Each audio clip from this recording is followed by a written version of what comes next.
La question du racisme sera portée devant le Conseil des droits de l'homme des Nations Unies. Les pays africains ont en effet préparé un projet de résolution sur les droits de l'homme qui singularise les États-Unis. Il sera également lancé un examen international approfondi du racisme systémique contre les personnes d'ascendance africaine à la suite des récents assassinats très médiatisés de Noirs par la police américaine.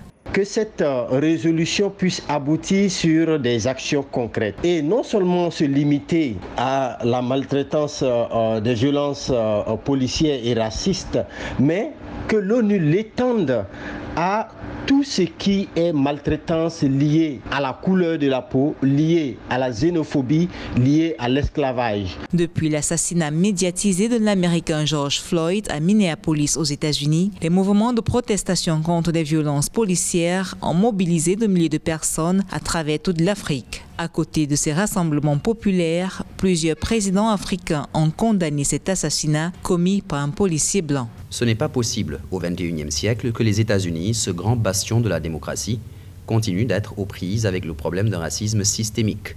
Nous espérons que la mort malheureuse et tragique de George Floyd inspirera un changement durable dans la façon dont l'Amérique affronte les problèmes de la haine et du racisme.